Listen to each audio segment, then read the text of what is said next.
¿Cuántos tienen a Cristo en el corazón? Amén. Decirle al que está a tu lado, Cristo vive en ti. Ahora, ¿usted sabe lo que eso significa? ¿Usted sabe lo que significa que Cristo viva en mí? Significa de que soy salvo, significa de que soy hijo de Dios. Significa de que debo morir a mi carne para que Él viva y se manifieste a través de mí. Significa que no soy yo el que hace cosas para Dios, sino que debo estar rendido para que Cristo a través de mí opere sus maravillas y sus milagros. Significa que entonces tenemos esperanza de gloria, porque es Cristo en nosotros esa esperanza de gloria. Amén. Todo cambió en tu vida desde el momento en que recibiste a Jesús y el Espíritu Santo selló con su presencia tu vida, y a partir de ahí el Espíritu Santo está tratando de cumplir con la función principal asignada por el Padre y por el Hijo, que es manifestar a Cristo. Dijo Jesús, Él tomará de lo mío y os lo hará saber. Amén. Y nosotros tenemos que unirnos plenamente a ese propósito, permitiendo ser el canal por medio del cual Cristo se manifieste. Para eso hay un inconveniente. ¿Y cuál es el inconveniente? El inconveniente para vos tiene tu nombre, tu apellido, tu DNI, tu rostro, tu característica. Y para mí tiene mi nombre, mi apellido, mi DNI, mi rostro y mi característica. ¿Sabe cuál es el problema para cada uno de nosotros? Nosotros mismos. ¿Y qué tenemos que hacer? Tenemos que morir cada día. Cada día muero yo para que Cristo viva en mí. Amén. ¿Y cómo muero? Yendo al altar de la consagración cada día y permitiendo que el poder de Cristo que operó en la crucifixión, venciendo de una vez y para siempre al pecado y a la muerte, ahora opere en mi vida en intimidad, cuando voy a la presencia de Él, para que cada día todo lo malo y todo lo bueno mío sea sometido bajo el señorío de Cristo por medio del Espíritu Santo. Porque ni lo malo ni lo bueno tuyo el Señor necesita, porque tanto lo malo como lo bueno es parte de la carne. Él quiere que todo vos, que todo yo podamos morir allí bajo el poder del Espíritu Santo, rendirnos y entregarnos para que libremente Él se manifieste. Y cuando la gente vea, la gente pueda ver a Jesús. Que cuando la gente te escuche, la gente pueda escuchar a Jesús. Que cuando tu esposa viva con vos los años que quedan del matrimonio, disfrute de estar viviendo con alguien que le manifiesta diariamente a Jesús. Ninguna esposa dijo amén. Y viceversa, el esposo también, que pueda vivir con alguien hasta que Cristo venga o hasta que la muerte lo separe, con alguien que manifieste a Cristo. Amén. Y entonces voy a poder amar a mi esposa como Cristo amó a la iglesia, porque a través de mí se va a manifestar a Cristo, que va a amar a ella como Él amó a la iglesia. Amén. Gloria a Dios. Nosotros la semana pasada habíamos visto que tenemos que que Cristo tiene que ser el centro y lo supremo en nosotros. Y habíamos visto que para que eso sea posible, había 5 experiencias que teníamos que vivir como cristianos. En primer lugar, para que Cristo sea el centro de tu vida, el centro de mi vida y lo supremo en nosotros, Cristo se te tiene que revelar primero. No es información, no es religión, no son lecturas, no son libros, es revelación. Amén. La información puede conducir a la revelación, pero la revelación es lo que transforma. Número 1, Cristo revelado. Número 2, Cristo debe ser nuestra propia vida en el sentido más completo y perfecto. Cristo debe ser nuestra vida. Ya no vivo yo, sino que Cristo vive en mí. Amén. Número 3, decíamos que Cristo debe ser formado en nosotros. Debemos tener una imagen y un concepto cabal y real de Cristo en nosotros, para que ya no necesitemos de que nos enseñen las cosas que debemos hacer, sino que esa misma unción que está en nosotros, la unción del Santo, ella nos enseña todas las cosas. ¿Sabe por qué? Porque Cristo ha sido formado en nosotros. Número 4, Cristo debe ser tu habitación, su habitación. Vos debes ser la habitación de Cristo. ¿Qué significa esto? Cristo vive en ti, sí, desde el momento que recibiste a Jesús, desde el momento que el Espíritu Santo selló con su presencia tu vida. Pero la pregunta es, ¿Él habita con placer en tu vida? Cuando una persona vive con placer en una casa, esa persona se siente dueño de la casa. Esa persona ocupa todos los espacios de la casa. Esa persona abre la heladera y come como uno más de la casa. Esa persona se sienta en el living. Esa persona no ve la hora de volver a esa casa. ¿Por qué? Porque en esa casa se encuentra bien. En esa casa es aceptado. Jesús dijo que era como a esos animales que no tienen dónde recostar la cabeza, pero en la tierra Él encontró un lugar. ¿Sabe cuál era el lugar? Betania. ¿Y sabe quién vivía en Betania? Lázaro, Marta y María, que eran sus amigos. Y a Jesús le encantaba ir a Betania. Le encantaba disfrutar con sus amigos. Yo te pregunto, ¿tú sientes que Jesús le gusta llenar de su olor y de su presencia tu vida? Tu vida es habitación para Jesús. Tu vida es Betania para Cristo hoy. Yo sé que Él vive en ti, pero la pregunta es, ¿Él habita en ti? ¿Él disfruta de ti? ¿Tú disfrutas de Él durante las 24 horas, los 7 días de la semana, en los momentos más difíciles y en los momentos más fáciles? Número 4, tú debes ser su habitación.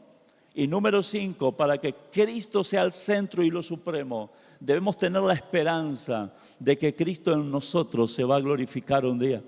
Y ese día será en el arrebatamiento. En el arrebatamiento no es que va a venir un poder del cielo para transformarte, no. ¿Sabe qué va a pasar en el arrebatamiento si tú estás vivo? Si tú estás vivo, ¿sabe lo que va a pasar? Ese Cristo que está en ti. Ese Cristo que está en ti se va a glorificar, así como se glorificó en el monte frente a Pedro, Jacobo y Juan, y aparecieron Moisés y Elías, pero allí se glorificó Jesús. Él se va a glorificar en ese día del arrebatamiento. Y Él glorificado en nosotros va a hacer que nuestro cuerpo sea transformado de algo corruptible en algo incorruptible, de algo que perece en algo lleno de gloria, en un abrir y cerrar de ojos, y ascenderemos a los cielos. Aleluya. Y aquellos que murieron creyendo en el Señor, primero ese mismo Cristo se va a glorificar en su espíritu y en su alma. ¿Y saben qué? Tomarán una forma corporal de un cuerpo nuevo. Y ellos ascenderán primero y después nosotros, si estamos vivos, y estaremos con el Señor siempre. ¿Por qué? Porque le hemos tenido como el centro y lo supremo de nuestra vida. Dale un aplauso a Jesús. Amén. Aleluya.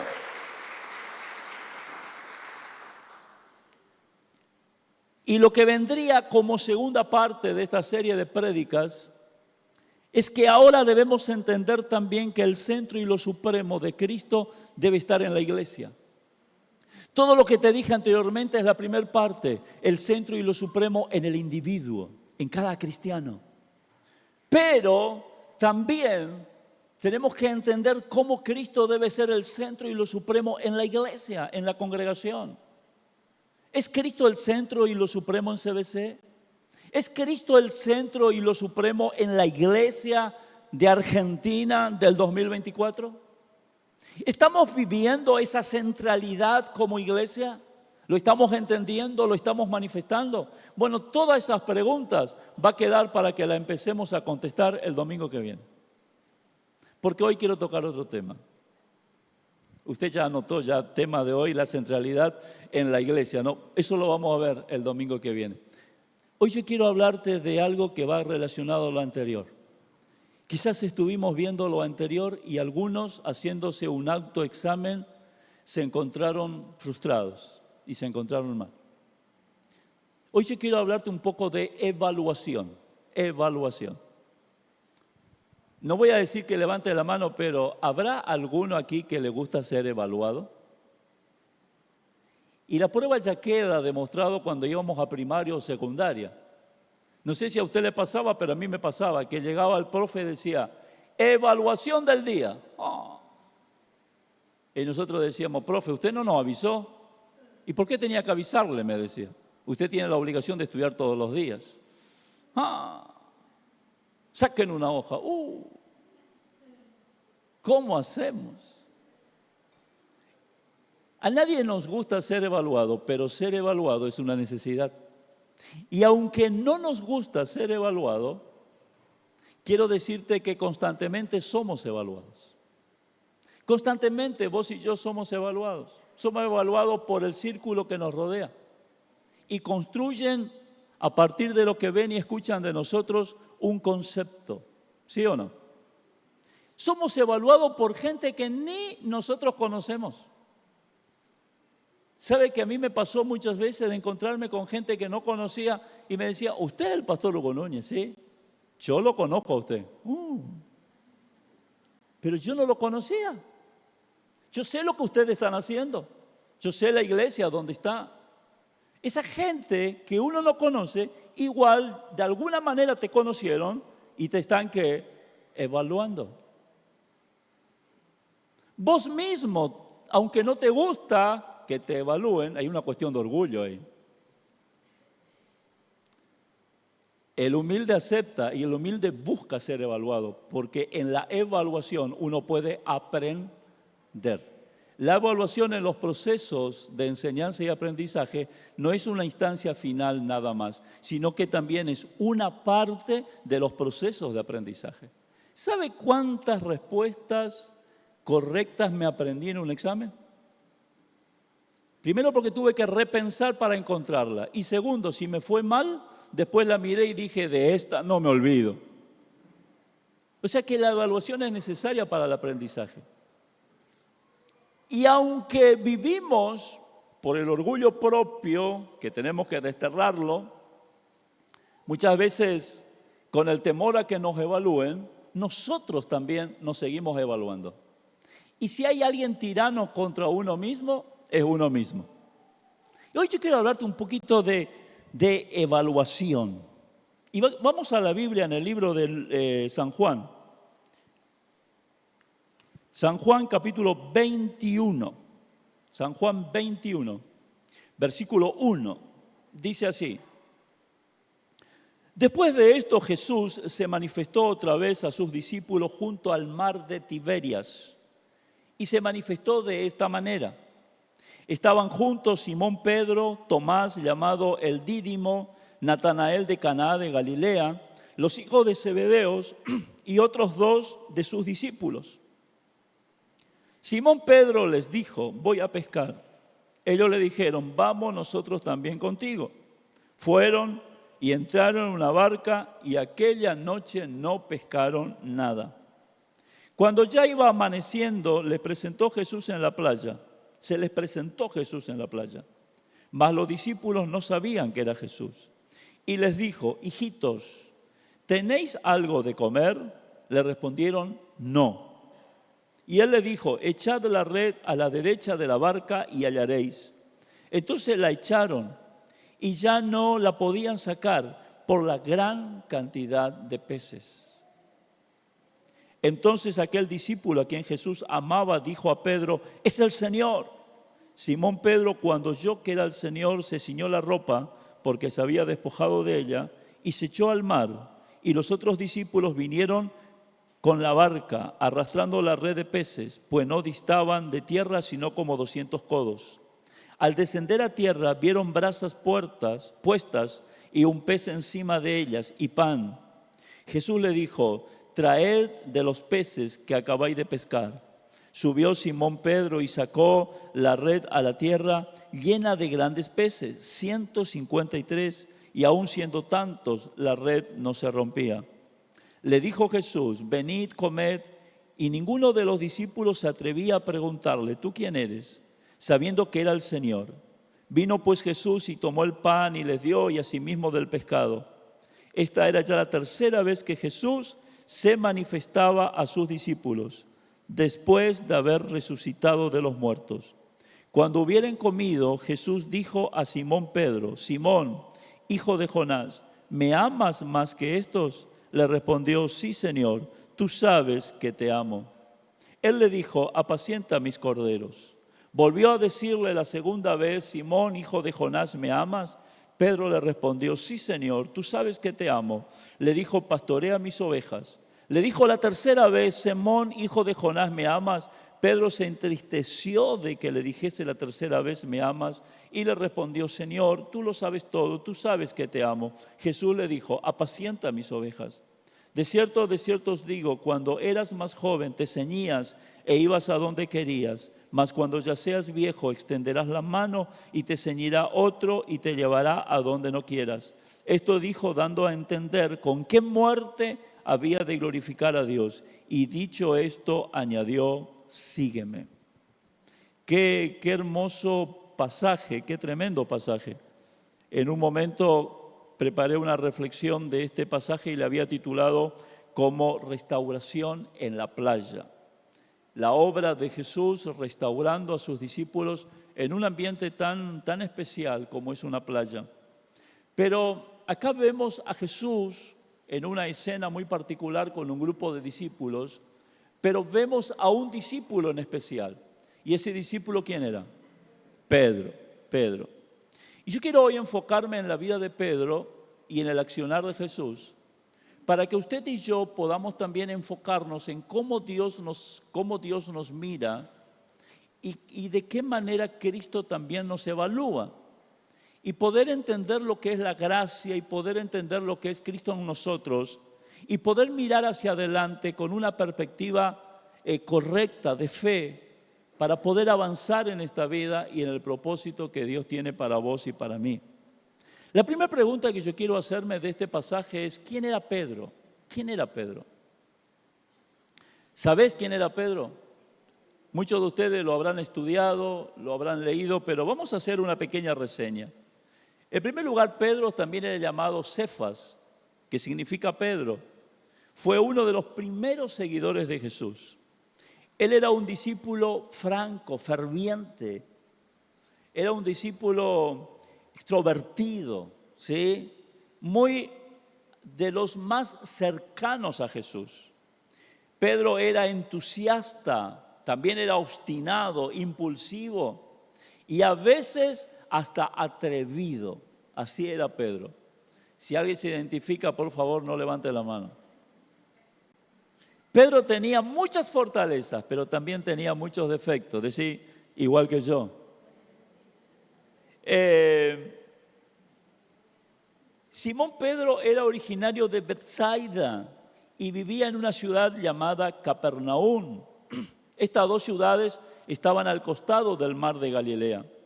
Pedro estaba casado y él, junto con Jacobo y con Juan, eran socios de una empresa pesquera. Así el Señor los conoció. Simón Pedro conoció a Jesús a través de su hermano Andrés. Andrés había conocido a Jesús por lo que había dicho Juan el Bautista: he aquí el Cordero de Dios que quita el pecado del mundo. Entonces Andrés fue a conocer a Jesús y cuando Jesús se revela a Andrés, él va corriendo a llamar a su hermano Simón, a Pedro, para que pueda conocer a Jesús también.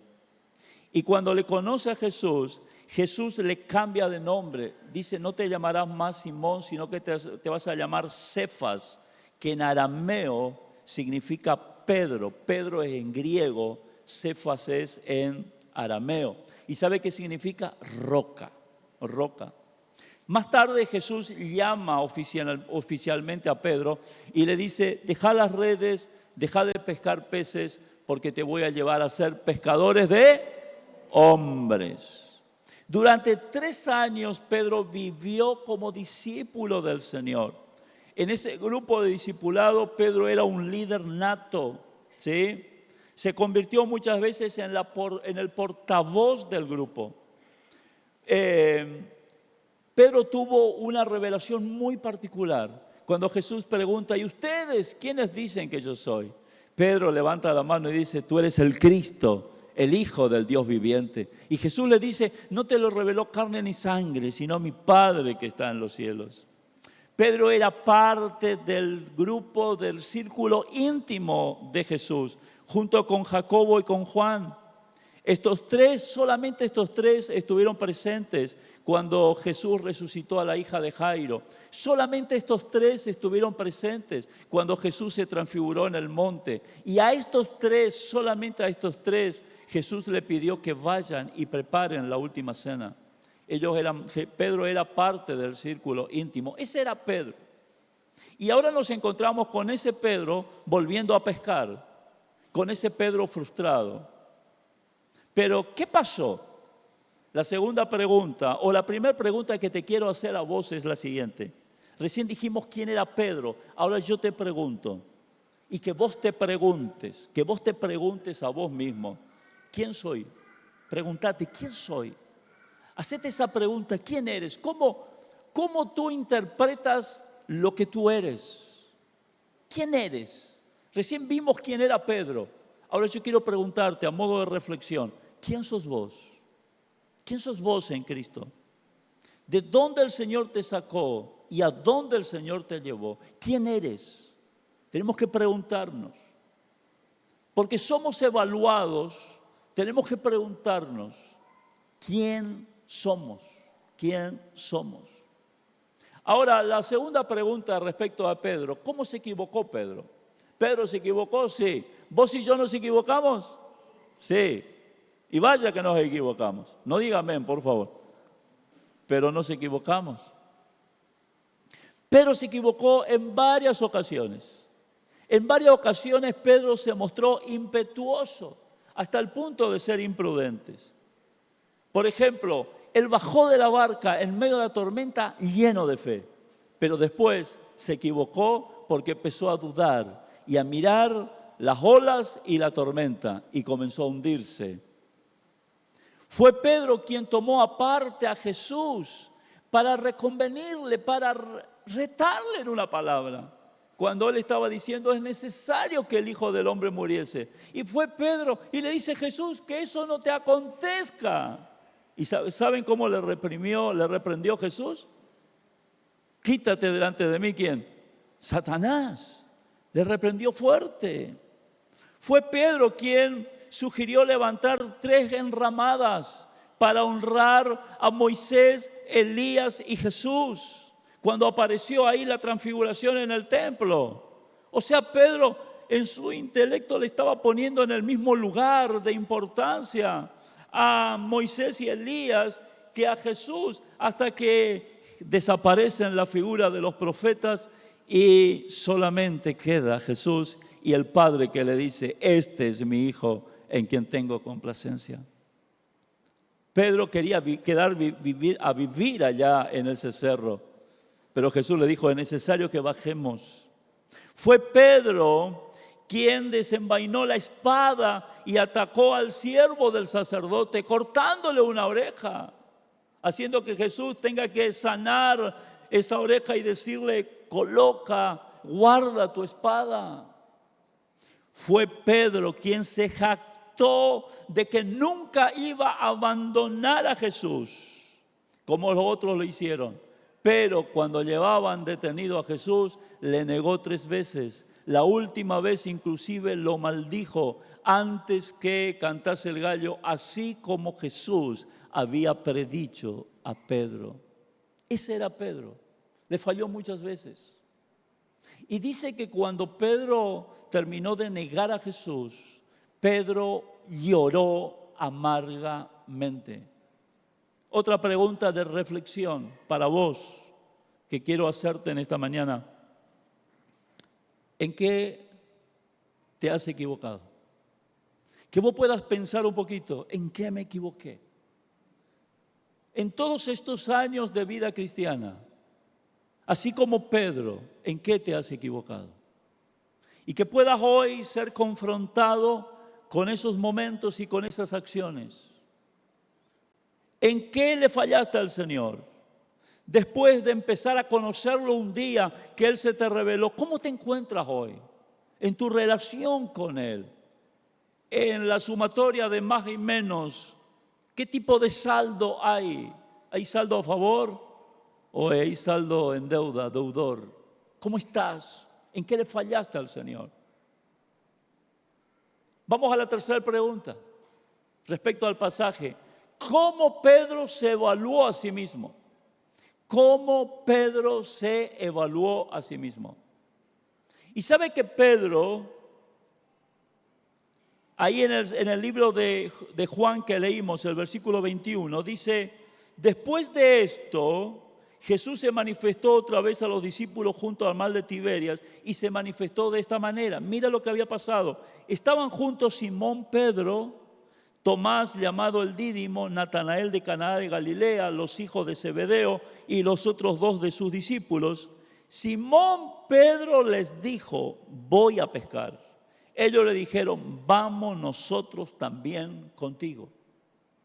¿Cómo se evaluó Pedro frente a todas las fallas que tuvo? Pedro se evaluó de una manera que trajo a su corazón culpabilidad y frustración. Culpabilidad y frustración. Él en su interior, después de llorar amargamente, cuando le negó y maldijo a Jesús y cantó el gallo y vieron cómo se lo llevaban al maestro para ser crucificado, después de esa noche, después de esa experiencia, él se sintió totalmente frustrado.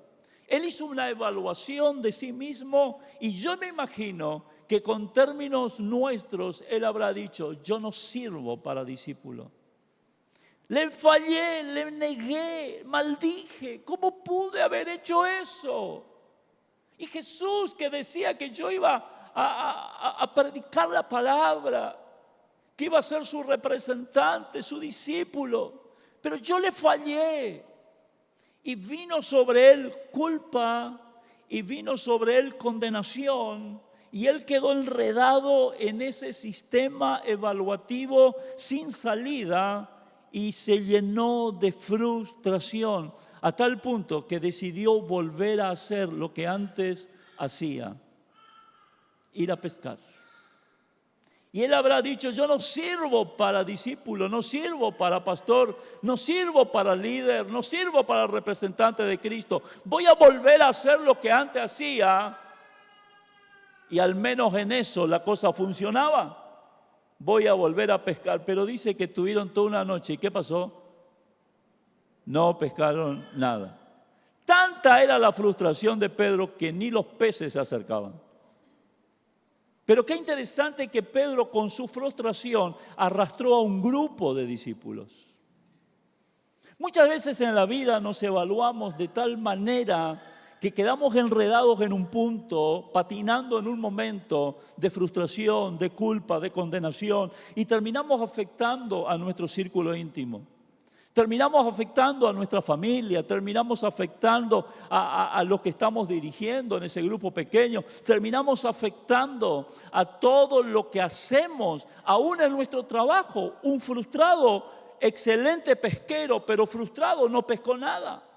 Y cuando andamos en la vida cargando frustración por autoevaluaciones que hacemos de nosotros mismos, pensando que ya tal cosa no lo puedo vivir, mi vida con el Señor ya es un fracaso, siempre le vivo pidiendo perdón y vivo metiendo la pata, entonces ya no sirvo para esto y vivo un cristianismo frustrado. Mira, hermano, nada de lo que hagas va a prosperar, porque esa frustración va marcando tu quehacer, tu pensar, tu hablar y está marcando tu forma de ser. Su culpa le llevó a la frustración y al descrédito de sí mismo. Ahora quiero hacerte una pregunta para reflexión.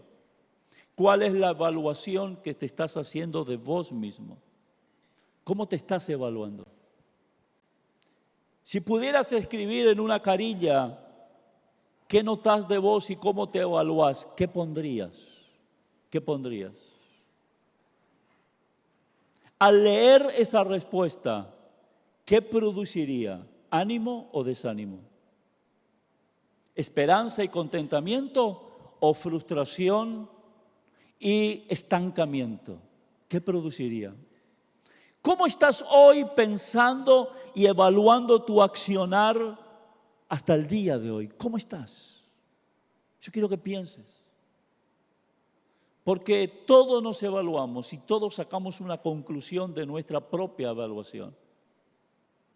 Pero quiero hacer ahora la cuarta pregunta y con esto vamos a ir terminando el mensaje. ¿Cómo Jesús evaluó a Pedro? ¿Cómo Jesús evaluó a Pedro?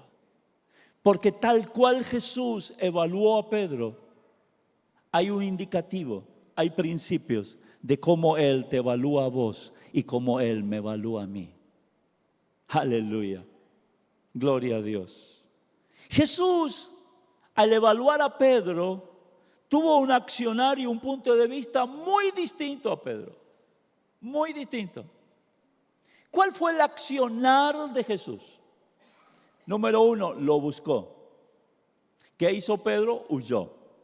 Vamos a pescar. ¿Qué hizo Jesús? Lo buscó. En el versículo 4 del pasaje que leíamos de San Juan 21 dice, cuando ya iba amaneciendo, se presentó Jesús en la playa, mas los discípulos no sabían que era Jesús.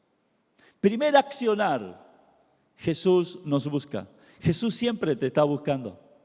Él está en ti y Él quiere manifestarse a través de ti. Él está en ti y está buscando poder manifestarse, tener control, darte su amor. Él te está buscando siempre. Es lo primero, es el accionar más grande. Inclusive desde nuestra salvación, no me elegiste vosotros a mí, sino que yo os elegí a vosotros. ¡Aleluya! Él nos buscó, iglesia. Mirá el que está a tu lado, decirle, Él te buscó desde un principio y Él te sigue buscando todos los días para glorificarse dentro de ti. Dale un aplauso al Señor. ¡Aleluya! En segundo lugar, Él le volvió a enseñar y a guiar. Fíjense que en ningún momento vemos que Él le recriminó. Allá están ustedes. Pedro, ¿vos estás ahí? ¿Vos fuiste el que me negaste? Ahora, ¿viste que ni pescar podés ahora? Para que aprenda. La próxima no vas a hacer eso. No, eso es muy de misionero, ¿no? Y muy de algunos, ¿no? Jesús les volvió a enseñar. No pierdas tiempo con ese no aprende más, dicen algunos. Vos le vivís enseñando y no aprende más. Jesús le volvió a enseñar. Jesús le volvió a enseñar y a guiar. Le dijo en el versículo 5 y 6, hijitos, ¿tenéis algo de comer? No, le respondieron. Él le dijo, echad la red a la derecha de la barca y hallaréis. Entonces la echaron y ya no podían sacar por la gran cantidad de peces. En los momentos de mayor frustración tuya por una autoevaluación que te estás haciendo, yo quiero decirte, Cristo te está buscando, desde tu interior te está buscando, te está llamando a través del Espíritu Santo y desde tu interior te está diciendo qué es lo que debes hacer para salir de esa situación. Decime si no es así. Decime que si en medio de toda frustración no hay una voz interna que te dice qué tenés que hacer. Y decime si esa carne no se revela acaso. Y algunos saben lo que tienen que hacer y no lo hacen. Y por eso siguen sufriendo, siguen sin pescar nada. El Señor le volvió a enseñar, le volvió a guiar. Y lo tercero en su accionar, el Señor le volvió a atender con amor. Con amor. Versículo 9 dice, al descender a tierra vieron brasas puestas y un pez encima de ellas y pan. Jesús le dice, traed los peces que acabáis de pescar. Y después le dice, versículo 12, venid, comed. Y ninguno de los discípulos, como decimos acá, cola de paja, y ninguno de los discípulos se atrevía a preguntarle, ¿tú eres Jesús? Porque estaban teniendo miedo ¿a qué? Al reto, a la condenación.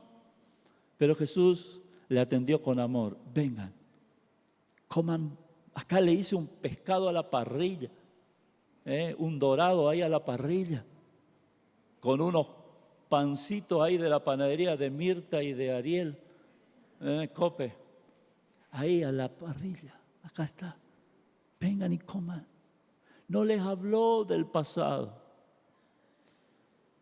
No agregó a la autocondenación mayor condenación. No agregó a la culpa mayor culpa. Les atendió con amor.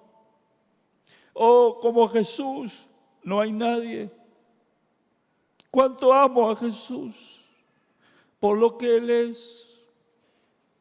Cuánto amo a Jesús por la forma en que Él actúa y por la esperanza que nos puede dar a cada uno de nosotros. Te amamos, Jesús. Y no solamente el accionar de Cristo, sino el punto de vista. Porque después que comieron, y la cosa se distendió, porque primero era una cosa ahí tensa, nadie ni respiraba tranquilo, pero después que comieron se relajaron. Después que comieron aflojaron las tensiones. Y cuando disfrutaron del amor de Jesús, cuando disfrutaron del amor de Jesús con la comida, con el tiempo, Jesús le llama aparte a Pedro. Y fíjese el punto de vista para evaluar a Pedro. Versículo 15. Cuando hubieran comido, Jesús dijo a Simón Pedro: Simón, hijo de Jonás, ¿me amas más que estos? Le respondió: sí, Señor, tú sabes que te amo. Él le dijo: apacienta mis corderos. 3 veces le pregunta así. Y la última vez le dice: Señor, dice Pedro, tú lo sabes todo, tú sabes que te amo. Versículo 18, de cierto os digo, cuando eras más joven te ceñías e ibas a donde querías, mas cuando eres viejo extenderás tu mano y te ceñirá otro y te llevará a donde tú no quieres. Esto dijo dando a entender con qué muerte había de glorificarle a Dios. Y dicho esto añadió: sígueme. Y Pedro habrá dicho: ¿y la negación dónde quedó? ¿Y la oreja que le corté a Malco dónde quedó? ¿Y las veces que fui flojo dónde quedó Jesús? Porque Jesús tiene un enfoque distinto cuando nos evalúa. Se enfocó en lo que era Pedro y no solo en los errores que cometió Pedro. Y se enfocó en lo que era Pedro. ¿Y qué era Pedro? Un discípulo amado. Y le hizo ver a Pedro que por sobre los errores que él tuvo, había algo en él que era importante. Que a pesar de todo, Pedro le seguía amando a Jesús. ¿Me amas? Señor, tú lo sabes. Apacienta mi cordero. ¿Me amas? Señor, tú lo sabes. Tú sabes que te amo. Apacienta mis corderos. ¿Me amas, Pedro? Señor, tú sabes todas las cosas. Apacienta mis ovejas. Hermanos queridos, Él no se enfocó en lo que hizo Pedro, sino que se enfocó en lo que Pedro era. Pedro era un hombre que amaba a Jesús. Ahora usted dirá: pero la palabra dice: si me amáis, guardad mis mandamientos. Sí, pero también te digo que con dolor por el amor que uno tiene, el dolor y el arrepentimiento existe cuando hay equivocación. Y por más que amemos al Señor, no estamos exentos de equivocarnos. Pero el que ama al Señor, cuando se equivoca, porque le dio lugar a la carne y refrenó la manifestación de Cristo, cuando se equivoca, cuando peca, ese amor que tiene a Cristo le conduce a un arrepentimiento. Lo que pasa es que Pedro quedó atado a la culpa y vivía en frustración y no pudo disfrutar de un arrepentimiento. Dicho de paso, el Pedro de esa época es muy distinto a nosotros, porque en esa época Pedro no tenía al Espíritu dentro suyo. Nosotros, gloria a Dios, que ya lo tenemos. Pero Jesús se enfocó en ese Pedro. Y yo quiero decirte, en medio de todos tus errores, Jesús se enfoca en ti. Y acá lo importante es ser un hijo amado. Lo importante es aprender a disfrutar el amor de Cristo y aprender a amarlo. Porque le amamos a Él, porque Él nos amó primero. En segundo lugar, se enfocó en el llamado original y no en lo que estaba haciendo ahora. ¿Cuál era el llamado original? Te haré, ¿qué cosa? Le dijo Jesús a Pedro. Pescador de hombres. ¿Y qué le estaba diciendo ahora? Apacienta mis ovejas. Jesús se enfocó al llamado. Porque por más que nos equivoquemos, por más que andemos en nuestra voluntad negando el dominio y la supremacía de Cristo, llega el momento en la vida del cristiano que las crisis y las circunstancias te van a llevar a un punto sin salida, donde la única salida será volver al diseño original de Dios para con tu vida, al propósito de Dios para con tu vida. Y eso le hizo ver Jesús. ¿Me amas, Pedro? Bueno, hacé lo que te llamé a hacer desde el principio. ¿Te acordás que te dije que no ibas a pescar más peces? Así que ahora, Pedro, vas a ser pescadores de hombres. Por eso, Pedro, apacentá mis ovejas. Aleluya. Y lo tercero, y con esto termino. Jesús se enfocó en lo que sucedería con Pedro.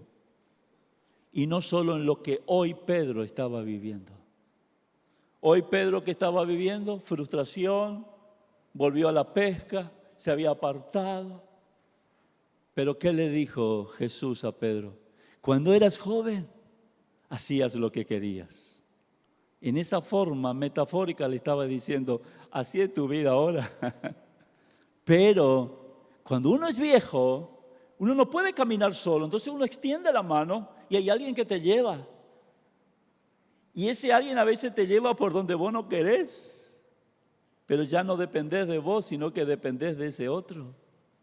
Y dice, y esto le quiso decir la vida que iba a tener y la muerte con la que iba a morir. ¿Qué estaba mirando Jesús?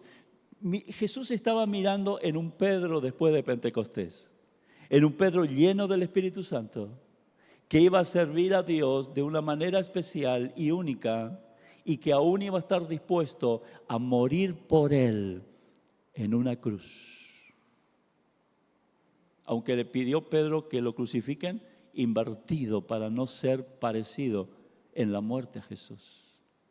Yo quiero decirte, mientras que vos te estás evaluando y está trayendo a tu vida frustración, tristeza, angustia, desánimo, quiero decirte, mi hermano, de que el Señor está mirando tu futuro. Y Él sabe bien quién eres tú. Y Él sabe bien que la palabra dice que si es Cristo en nosotros y por nosotros, ¿quién contra nosotros? Él tiene pensamientos de bien sobre ti y no de mal. Él tiene pensamientos de que vas a vivir la plenitud de lo que Él tiene para ti. Y yo quiero que en esta mañana, tanto los que estamos acá como los que nos están mirando, que podamos enfocarnos en la forma en que nos evalúa Jesús y que podamos dejar de un lado toda otra evaluación. Dijo el apóstol Pablo,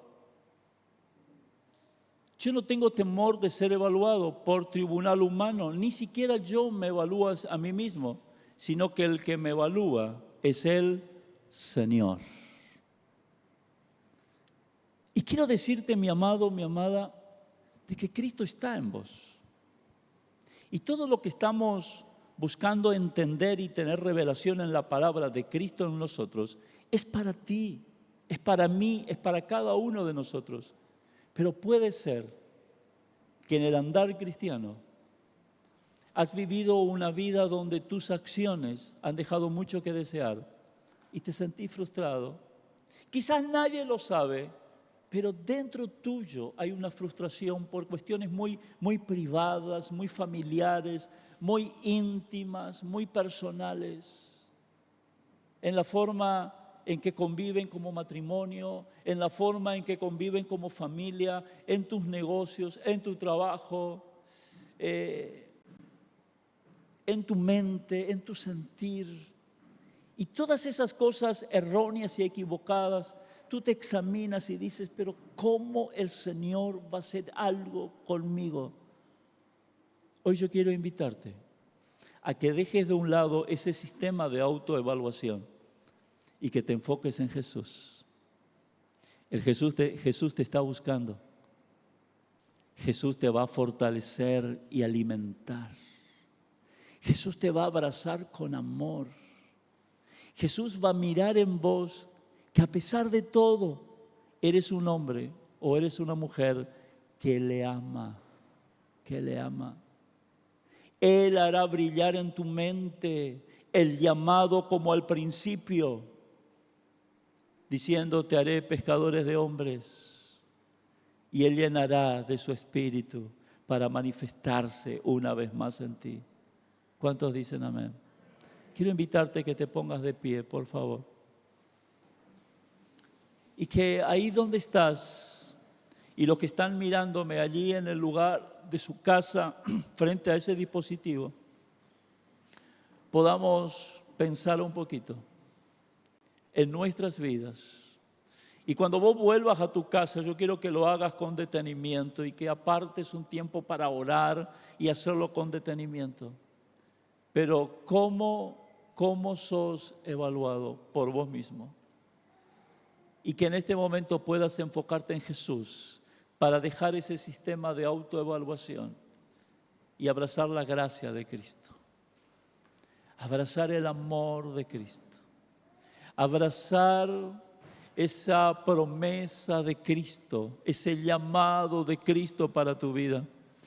Y entender que Él ve que tú vas a madurar, que Él ve de que antes hacías lo que querías, pero que ahora llega el tiempo de un dominio de su persona sobre tu vida, porque tú te rindes a Él y Él te llevará por caminos que antes no querías, pero que ahora lo vas a vivir con gusto, con placer, con dedicación, con obediencia.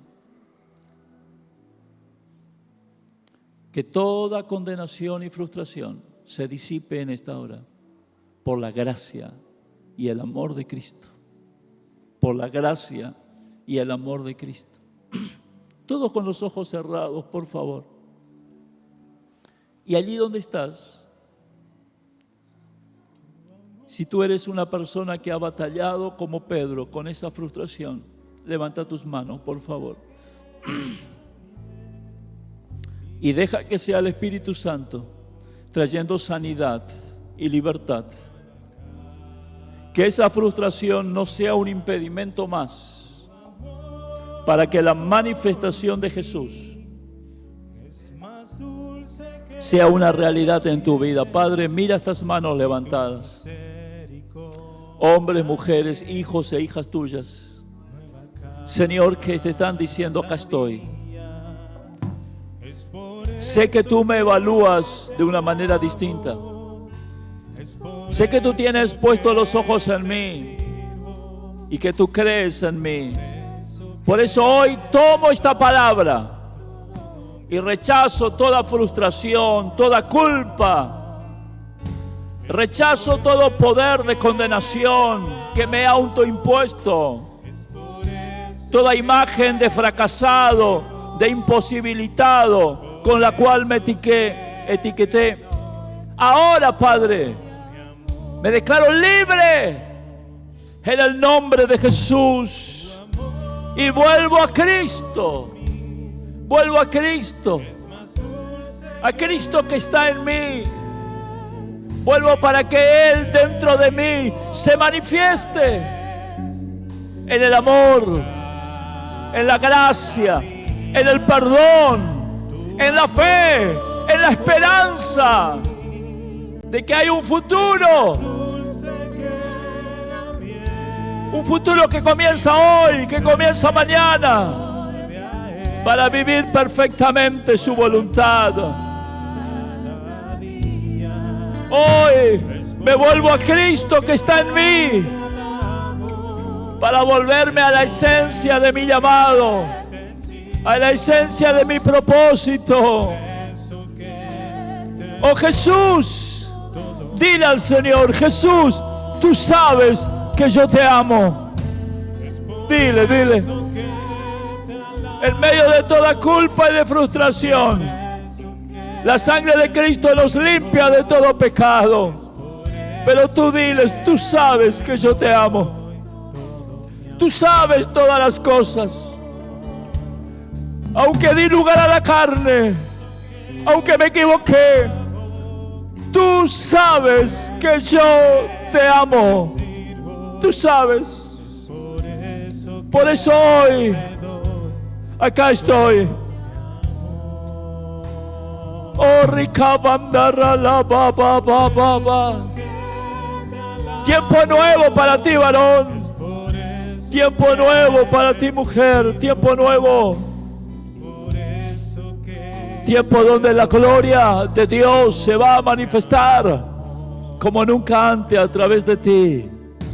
Tiempo de ser como Pedro, liberado de la frustración y de la culpa, lleno del Espíritu Santo, y predicar la palabra para que miles conozcan a Jesús que vive en ti como el Señor de sus vidas. Gracias, papá, en el nombre de Jesús. Aleluya. Deja que el Espíritu te ministre. Deja que Él siga hablando.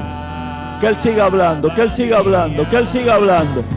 Que Él siga hablando. Que Él siga hablando. No son a tus emociones, es a tu espíritu. Es para hacerte libre de tus emociones. Oh, sí. Glorifícate, glorifícate, glorifícate. Más, Espíritu Santo. Revela a Jesús, más. Gracias, Señor. Te alabamos por siempre. Amén y amén. Dale un aplauso al Señor. Aleluya. Acércate al que está al lado tuyo, bendecilo en el amor del Señor. Equipo de multimedia y los aspirantes, los que quieren formar parte, este miércoles y este jueves a las 20:30 aquí en el templo, les espero. Dios les bendice.